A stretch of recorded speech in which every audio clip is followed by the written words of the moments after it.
Hello everyone, welcome once again. CBSE की तरफ से टर्म 1 एंड टर्म 2 वेटेज को लेके बहुत ही बड़ा अपडेट आया है। उस चीज़ के बारे में मैं डिस्कस करूंगा इस वीडियो में। उससे पहले आप लोगों को बताऊंगा कि अगर आप लोगों का 50-50 का वेटेज होता है तो क्या होगा, कैसा रिजल्ट आएगा आप लोगों का। और अगर 30-70 का वेटेज रहता है, मतलब कि आपका first term 30% and second term 70% का वेटेज रहता है, तो आपका रिजल्ट कैसे आएगा। And best of either term अगर होगा तो क्या होगा रिजल्ट। और फिर कमेंट सेक्शन में आप लोग कमेंट बताना। तो वीडियो को लाइक करके रिस्पांस जरूर देना। एंड चैनल को अभी तक सब्सक्राइब नहीं करा है तो चैनल को सब्सक्राइब करो। सबसे पहले अपडेट आप लोगों को यहीं पे मिलता है। सबसे पहले बात करते हैं आपके 50-50 का। अगर आपका वेटेज 50% एंड 50% रहता है तो क्या होगा।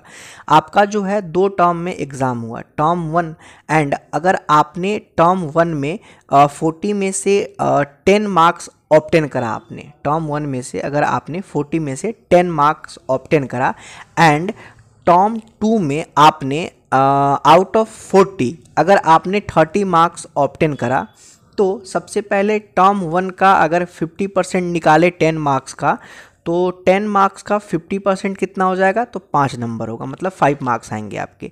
एंड टर्म 2 का अगर 50% निकाले 30 का, तो कितना होगा आपका 15 नंबर होगा। 2 टर्म में आपका पेपर हो रहा है, दोनों नंबर को आप ऐड कर दो, 5 + 15 कितना हुआ 20, यानी आपका 20 मार्क्स हुआ। ठीक है, अब 2 टर्म में पेपर हुआ है, यानी 2 से आप मल्टीप्लाई करोगे, दोनों के 50-50% को 2 से मल्टीप्लाई कर दोगे, कितना हो गया आपका, यानी 20 × 2 यानी 40 मार्क्स। आपने थ्योरी पेपर में 40 मार्क्स ऑब्टेन कर लिए टर्म 1 एंड टर्म 2 में। और इसमें आपके प्रैक्टिकल के जो 20 नंबर है प्रैक्टिकल के, उसको आप ऐडअप कर लो, क्योंकि सारे ही बच्चों के प्रैक्टिकल में किसी के 19, किसी के 20, किसी का 18 से कम नहीं आएंगे, मैं 20 मान लेता हूं। तो आपने कितने मार्क्स ऑब्टेन कर लिए, 40 + 20 यानी 60 मार्क्स आपके आ गए, अगर आपका 50-50 वेटेज रहता है तो। अब बात करते हैं 30 और 70 का। अगर 30:70 रहता है, उस कंडीशन में क्या होगा। टर्म 1 में अगर आपने फिर से 10 मार्क्स ऑब्टेन करा 40 में से, एंड टर्म 2 में अगर आपने आउट ऑफ 40 30 मार्क्स ऑब्टेन करा, तो क्या होगा। तो 30% ऑफ 10 कितना होता है बताओ मेरे को। तो 30% ऑफ 10 जो होता है आपका, वो होता है 3 नंबर, यानी 3 मार्क्स। और आपका 70% ऑफ 30 मार्क्स, मतलब कि 30 का 70% जो होता है वो आपका होता है 21। 2 टर्म में पेपर है, दोनों को ऐडअप करो, 3 + 21 कितना हुआ आपका 24।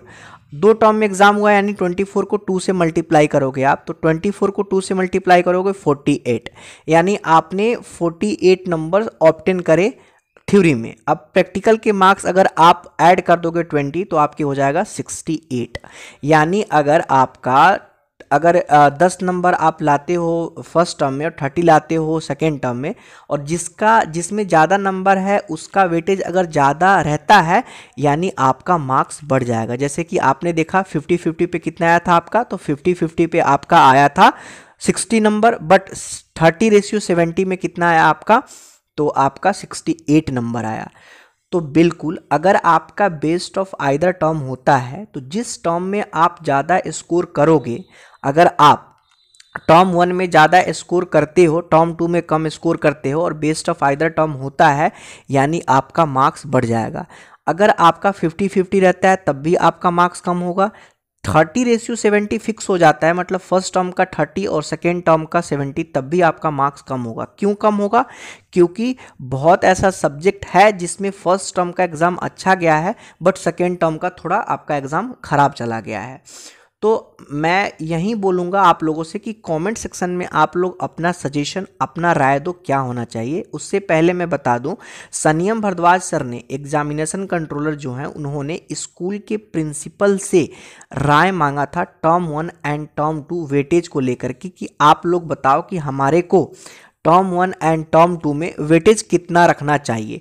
उस पर जो स्कूल के प्रिंसिपल थे, उन्होंने अपना सजेशन दिया। क्या कहा, प्राचार्यों ने, मतलब कि बहुत सारे स्कूल के प्रिंसिपल ने कहा कि जो टर्म 1 का वेटेज हो उसको कम किया जाए एंड टर्म 2 के वेटेज को ज़्यादा रखा जाए। बट ऐसे काम गड़बड़ हो जाएगा। इन सब चीज़ को देखते हुए जो हमारे एग्जामिनेशन कंट्रोलर संयम भारद्वाज सर हैं, उन्होंने एक नियम निकाला। क्या निकाला बता दूं मैं आप लोगों को।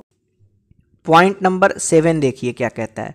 The weightage of term 1 and term 2 will be decided at the time of declaration of term 2 result and accordingly final performance will be calculated. मतलब उसके अकॉर्डिंग पे आपका फाइनल परफॉर्मेंस कैलकुलेट किया जाएगा, यानी आपका वेस्ट ऑफ आइदर टर्म होगा। तो वीडियो को लाइक करके रिस्पॉन्स जरूर दो और कमेंट सेक्शन में कमेंट बताओ अपने क्वेरी क्या होना चाहिए।